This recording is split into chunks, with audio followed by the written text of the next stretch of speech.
All right, welcome back, everybody. Happy Monday. We're starting at an awesome and unusual time at 3 p.m. Eastern, but excited to be joined by dear friend Rabbi Yitzi Weiner, publisher of Authority Magazine and content publisher extraordinaire, probably the best in the business. How you doing today? Doing great. How are you? I'm doing all right. I feel a little underdressed on my own show, which is, a little awkward, but whatever. We didn't coordinate. You look fantastic. Nice tie. Looking good. Thank you so much. It's my wife's credit. My wife chose it. Be honest, shorts below or full suit? No, pants, dress shoes. Okay. Even when I wear a button down these days, it's definitely shorts below. So, This is our first time seeing each other face to face. I think. Yeah, for sure. We've spoken many times, but I'm blessed to finally meet you. Same here. I mean, yeah, we definitely spoken and worked together a bunch, and you've been very kind and always looking for content, and you're looking for CEOs and entrepreneurs and interviewing them. So you've been kind to to our friends and clients, and you've also, I mean, gained in tremendous popularity and success. Authority Magazine is growing tremendously. Like, I know originally it was like, I need a piece of content, I need this, and now it's like, oh, I have a waiting list for 6 months. It's like, so, which is definitely the definitely a sign of success. So before we dig in and I dig into you with questions, where are you? I always ask everyone where they're located, because it's we're all in our homes, but where's that for you? Sure. I'm currently in Baltimore, Maryland. Baltimore, or Pikesville. It's Pikesville is like the suburb right outside of Baltimore. Absolutely. So I haven't been there in a while, but I used to love the the Inner Harbor. A good spot. Sure, I was just there recently. That's awesome. It's especially nice this summer. So let's jump right in. What you run Authority Magazine, you founded it. Tell us about it. What was the inspiration, and what is Authority Magazine for those who don't know? Sure. So the way it started out was I was a writer. I was a contributor at Huffington Post, and I did that for a while. And my beat was I would do interviews, similar to what I do now. I would do interviews with leaders, and my focus always has been how people that have large audiences see themselves as the responsibility to use that audience to promote a social cause or use it for a positive social impact. So I was doing that for a while, and I built a lot of relationship equity, meaning I had a lot of relationships with publicists that had great clients. And then, as you know, Huffington Post closed down their contributor platform, and I was kind of left in the lurch. But my wife told me, she said, you have all this content, all these relationships. There's nothing stopping you from starting your own. So at that point, I was already writing for Ariane Huffington's Thrive Global, which was primarily on one of Medium's publications, one of the Medium's first publications, and I got familiar with that ecosystem and the layout. So we started Authority Magazine at as part of Medium's publications, and thank God we're blessed that we actually work with the principals at Medium, and it's one of the largest publications in terms of content now. So I'm very, very blessed. But really, it started out as a result of a tragedy, so to speak. When I started writing for Huffington Post, I was devastated. But the truth is, now I look back, that was one of the best things that happened. I actually remember. I think we had one of our clients was. You interviewed them, and then they submitted a piece to be interviewed and then published on Huffington Post. And I remember you, this most sweet apology was like, I'm sorry, but like, we're canned, like this is over. But so what was that like? I mean, I know you said that your wife, pushed you to do something, and my wife's pushed me to do many things that are, thank God for our wives, otherwise we'd be sitting on the couch or maybe, out in the gutter somewhere.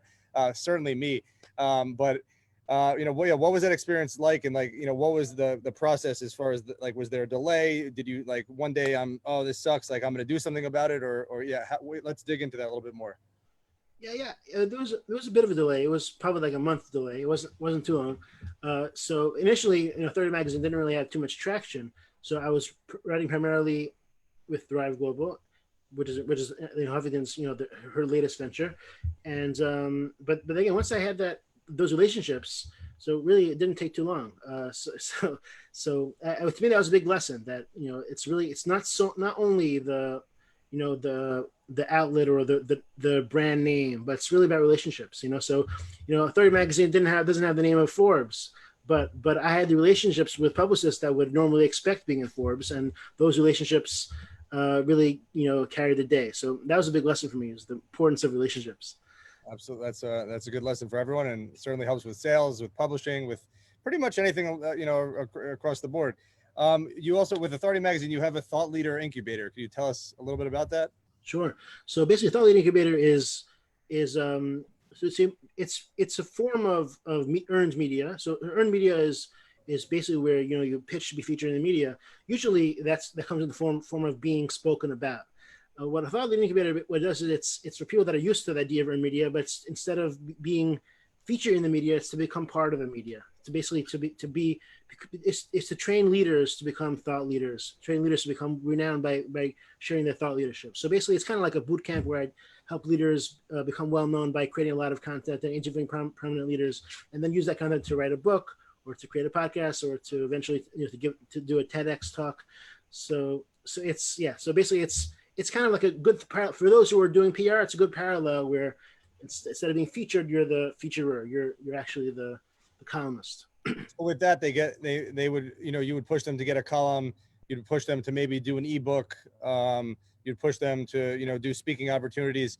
How does that process take place? Like, you take someone, let's say, who's done no PR, and they start with you, not on the PR side. How do you get them off the ground and get them running? Sure. So I think almost every one of my clients, now we have about 15 members in Thought Leader Incubator. I think every one of them has hired a publicist before, so they're familiar with the nomenclature of PR and familiar with the process. So it's usually not people that it's their first rodeo, but so they're familiar with the concept and what to expect. So usually, I'll take a leader who has a lot of accomplishments and who has a lot of great ideas, but doesn't necessarily or gets intimidated by a blank page. And then we'll choose a topic together. Then we'll choose who we want to talk to. We'll choose what the angle should be. Together we'll write thoughtful interview questions which I call our story containers. They're questions that draw out a good story, and basically they're good prompts that elicit a good story. And then basically, so it's to create alignment between what their expertise is, what their job is, and what they want to produce. And then you'll create a series around that. And so the person either will start out the interview with their own thought leadership, or use the interview to draw out that thought leadership, and then create a lot of content with those interviews. And then then they can publish a book. It doesn't have to be an ebook. It could also be nowadays it's easy to publish a physical book. And then once you have so also we have a syndication partnership with Thrive Global and with Entrepreneur, and so basically, so when we got a person to become a columnist, we were able to allow them to become a syndicated columnist, and then kind of to go up the thought leadership ladder.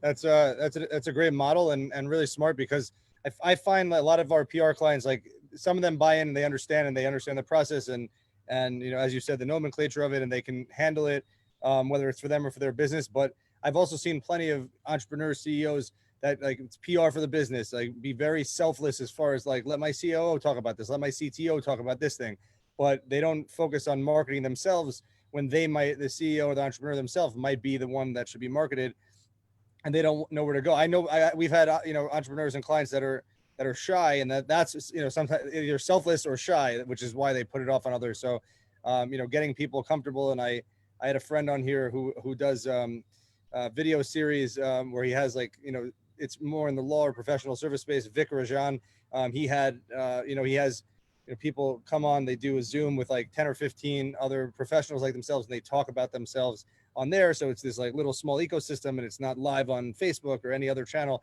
so they can be more comfortable with it. But what you're doing is certainly fantastic, and it gets people out of their shell and doing that. So we originally met because talking about and then we became friendly, and then friends through other reasons. But we met because of your 5 Things I Wish Someone Told Me series, which is kind of like it sparked a mini movement. It's this everyone knows, like, Rabbi Weiner, Yitzi Weiner, like, the 5 things. What sparked that? How did you and first of all, tell everyone what it is, and I'd rather it come from your words, and then what sparked that? Sure. So the series is called The 5 Things I Wish Someone Told Me Before I Started. The basic idea is that often we learn much more from our experiences our adversity than from university. You know, we learn much more from the school of hard knocks than we do from the you know, the brick and mortar school.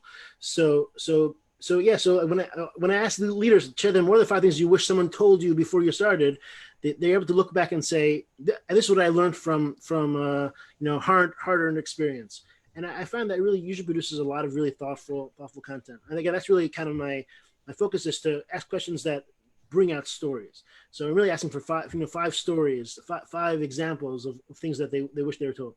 So yes, that's how the way it started was, I think when I was first doing interviews, I started out with, you know, with doing phone interviews and having it transcribed, and that's great. It's wonderful. But the problem is when you transcribe an interview, you know, first of all, when you speak very differently than the way you write. So if an interview is meant to be published in video, then obviously you want to be a live interview, an audio interview, a video interview. But if an interview is meant to be written, then basically what you're doing is you're translating from one medium to another medium, from an audio medium to a written medium, and in that translation you lose a lot. So I found that therefore that doing a written interview, an email interview, actually will produce better results for a written interview. So basically I shifted to doing email interviews, but then I you know, people do that, but often it could appear to be lazy, and it can appear to be like very cliched and trite. So I try to distinguish myself by having questions that are thoughtful, that will allow people to think, that will like kind of like the person will pour their you know, their heart out. So that's kind of how I led to this idea of the 5 things they wish they were told. That's awesome. So you know what? I wasn't gonna do this, but I'm gonna use it against you, man. What are the 5 things that you wish you were told when you started Authority Magazine? It's amazing. Yeah. So the truth is that amazing questions. no, I love it actually. And the truth is that I never actually like put it to paper. So so I'm putting you on the spot. I apologize. Yeah, I wasn't prepared for this, but I'm gonna try to do it on the fly. Okay. So one thing I learned was I learned, you know, in the beginning I learned number one, everything's about managing expectations. You know, if you could offer somebody, you know, a beautiful gold watch, the most gorgeous gold watch, but if they're expecting a platinum gold watch, then the most gorgeous watch, they're going to be disappointed with it. And if they're expecting a silver watch and give them a gold watch, maybe they'll be happy with it. So that was a major lesson for me. When I first started, we had a client that was expecting that there was a miscommunication in what to expect. There wasn't a clear expectation. And the person wasn't happy. And I realized the importance of just being absolutely honest about what they expect, making sure that they fully understand what they expect, because their happiness won't come, even if I'm the nicest, friendliest person, their happiness will come from whether they met what they were expecting. So that was one major lesson I learned. You know, I learned the hard way. Another lesson I learned is that first of all, you know, people often measure success by the amount of employees and amount. You know, you should never measure the success of a business by the amount of employees, because really employees are a liability in the sense that they're basically taking away from your you know, your net profits. But so when I first started, I tried to grow too fast, and we had too many people, and I wasn't able to effectively you know, grow properly. So that was a big lesson I learned, was don't grow too fast. You be very deliberate. You know, you basically hire only when you really have to. But you know, having a also like when you scale, having 5 people isn't just 2 times having 5 people is having 10 people isn't just 2 times having 5 people. You need a whole new dynamic. It puts you to a whole order of magnitude. So you know, it's not just double the effort. It's quadruple the effort. So that was a big lesson. Is just, you know, to grow slowly, and the more people you have, the more complicated and more thoughtful and the more effort things take. You know, things take. There's so much more training. That's another important lesson I learned. I think another lesson I learned is I see this a lot from my end. There's the importance of gratitude. Just a simple thank you. You know, we've done probably, again, not just me alone, but my whole team. We've done a little more than 20,000 interviews. Authority Magazine, 20,000 interviews, and you'll be shocked. I probably get 20,000 interviews. I probably got, I don't know, maybe 1,000 thank yous, and you know, and you know, it feels like, or maybe that's too much. Maybe the point is that, you know, it's a big deal. You know, people were chosen or selected, and people. So when people do say thank you, it really means a lot, and you know, it makes a difference, and people remember it. So that's another thing, is just the power of just saying a simple thank you. And also, when you say thank you, don't say thank you, but can you change it? You know, but can you change this? Once you say thank you, can you do this? Then thank you is it's just like just a way to warm you up. You know, it should be a pure thank you with no qualifier. So that's just like the power of gratitude. People really remember it. Sadly, because people don't do it so often, it really makes you stand out. Okay, so that's 3. 4. I think just it's more of a general thing. It's just the importance of managing your time. I think that, you know, with the internet, you could do almost an infinite amount of things at once. You know, so I just find that when I want to accomplish, I just like pull out the Wi-Fi. You know, close the email, and just like basically we get so distracted. We get so distracted by those other things. Just be able to block out your time and focus. I think this relates to one other thing is that relatively recently I upgraded my smartphone for a flip phone. I gave up my smartphone, and I'm using, you know, old-fashioned phone, and you know, at first I thought it would have been crazy. It would have been very difficult, but the truth is I'm much more productive now because I have everything that I need on the computer. All the apps I ever need, I can have on the computer, and I don't need to have email every single second. I get so many emails every single day. If when I get emails constantly on my phone, I feel very oppressed. So I'm able to be much more focused by having a flip phone. For being thought, that was fantastic, and all of that is fantastic advice, and you know, things that people should implement. I've definitely heard the moving to back the flip phone thing for sure, so that you can have compartmentalization of, like, this is my work device, and this is my, if you need me or my wife needs me to pick up groceries device. Yeah. So, you know, I mean, again, you were a contributor, you know, in multiple channels. Now you're a publisher, but, you know, still, you know, publishing tons of content. You know, and then I know you have a team that is doing interviews for you. But give us like top 2, you know, of your favorite interviews that you've done yourself. Like, you know, what biggest, baddest, you know, whatever. Yeah. Who do you think are the top dogs for you? So I mean, it's hard. Sorry. Sure. It's hard to. I mean, we have like five main verticals. We have entertainment and business and technology and social impact. So it's like the leaders. We have a lot of, you know, big leaders in all those verticals. I'll tell you. Last week I spoke to Kathy Sullivan. She's the first lady to do a spacewalk, and she's also the first lady who went to space and also went to the deepest, like the Challenger Deep, like the deepest part of the, you know, like the, you know, of the ocean. So I did a phone interview with her last week. That was really fascinating. She said an important idea. She said that, you know, to the hammer, everything looks like a nail. So basically, she said, like in NASA, people are used to approaching problems with a certain mindset, but it's very important to have people from, you know, being a woman or having someone from a different background come in, because they have a totally different way of looking at things, a totally different way. So that's, for example, the importance of having a team that comes from diverse backgrounds and can work together, because not everything really is a nail. You know? So that was the one that I remember that we did recently. We did an interview with this is a while back, and I quote this. I once did an interview with Floyd Mayweather shortly after he retired, and he was starting like a chain of gyms.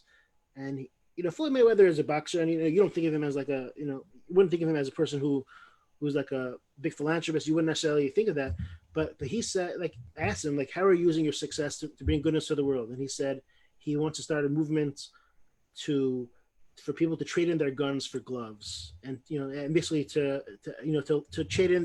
channel that, you know, that proclivity towards aggression towards fitness. And he had this like very beautiful vision, and to me it was just a lesson of, don't make assumptions. Really, every human being has has good in them, and it's really up to us to be able to find that and bring that out. So he's not just strippers and cash. Okay, fine. Is it?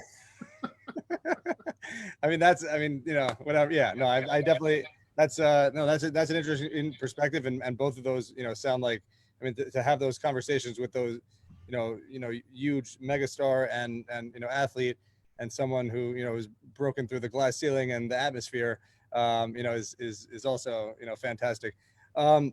What's the most rewarding aspect of your job aside from interviewing awesome people like that? Now that you're, established, you're a publisher, what do you find most rewarding on a day-to-day basis or just generally?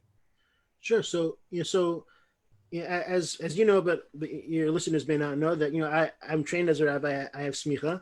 So, and, being a rabbi, my focus was to be able to teach, be able to, to inspire people to, about the importance of improving our character, the importance of good midot. And when I stopped being a teacher, I've been blessed that I've been able to carry that, that inertia, that momentum, and be able to take that even to the broader world. So I think even though I'm not teaching, but I feel like I am teaching, and I often get part of the gratifying parts of my job is when I get emails like out of the blue, like your article was just so meaningful, and it was so much of the news is bitter and is anxiety producing, but this interview was just so uplifting and I was so inspiring. When I hear that, it really makes me feel good because I feel like I'm spreading the light a bit. My next question was, how do your Jewish values drive your career and inspiration? So I think you answered those two all in one. What's the pandemic been like for you? On as far as publishing, I know people have been starting Facebook Live series. I don't know who, but no, people have been putting out more content. So have you found it? And you guys were probably working remote again. Correct me if I'm wrong. For the most part, and you're interviewing people all over the world. So I assume you're not always doing it in person. So, I mean, were you able to just scale up or have you guys just maintained a steady rhythm, throughout the pandemic? Sure. So yeah, so actually we grew. The truth is actually we had a baby, thank God, right before the pandemic. We had a baby in middle of January. And then as my wife she used to be like my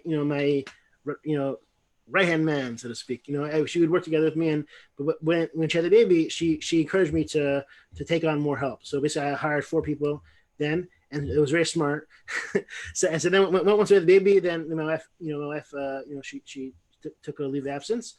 But so that now I have to also a compliment to your wife. She had to take a leave of absence, and you had to hire 4 people to replace her. I mean, think about that. No, you're absolutely right. The reason for that is because, now this is really true. When you work with your spouse or work with a very close friend, there's a sort of shorthands. They understand you. You can say a few things. They just get you right away. Yep. I think there's a much greater productivity when someone really understands you intimately. So I hired people, and then the pandemic hit, and then there was this huge surge of interest in writing. Our numbers really went up. Just the numbers of stats of readers went up. So yeah, so we increased. We probably we doubled the amount of different series we're doing. Like now we have like 120 different storylines, different types of series. So yeah, so basically the pandemic really actually helped us in the sense of driving up interest and driving up traffic. People are reading much more than ever. I don't think I lost too much business. I think we lost a little bit, but it kind of came off. So I've been very blessed. I'm really very blessed that I'm in an industry that's more or less pandemic proof.